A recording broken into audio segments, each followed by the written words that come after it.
Noriu pristatyti dar vieną užbaigtą mūsų projektinį automobilį. Tai 2019 metų Volvo XC40 automobilis.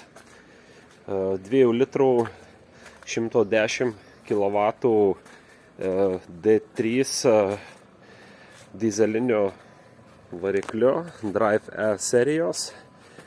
Komandreilinis turbininis variklis.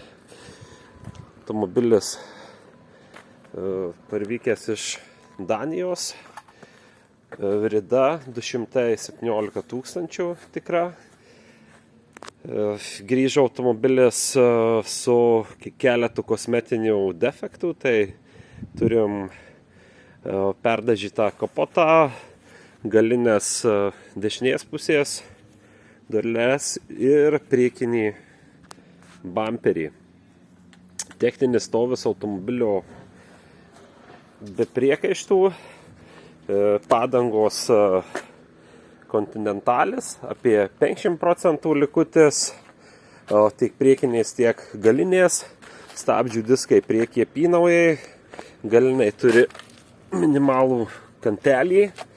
Automobilis pilnai prižiūrėtas Volvo centre, visa aptarnavimo istorija nuo A iki Z. Volvo centre. Pakėlus ant keltuvo, nieko blogo automobiliui pakaboje netradome. Iš variklio pusės yra radom keletą vietų, kur minimaliai prasisunkia alyva pro vožtuvų dangtelio tarpinę. Tai tą tarpinę reikės pakeisti. Taip pat pakeistas yra pagrindinis akumuliatorius į naują ir dar klaideles mėtau dėl start-stop mažojo akumuliatoriaus, kuris stovi čia kairėje pusėje po bamperiu. Tai šį akumuliatorių taip pat pakeisim. Salonas, komplektacija automobilio bazinė, salonas medžiaginis. Turim panoraminį stogą, 4 langai, linijos kameros, galinė automobilio dalis.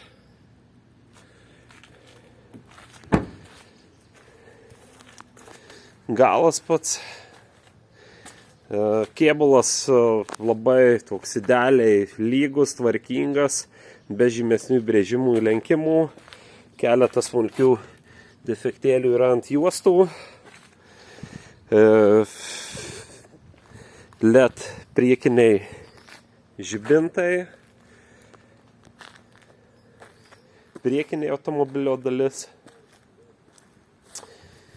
Kągi, automobiliui beliko tik tai atlikti privalomą techninę apžiūrą ir užregistruoti. Tai tiek. Volvo XC40 2019 metų.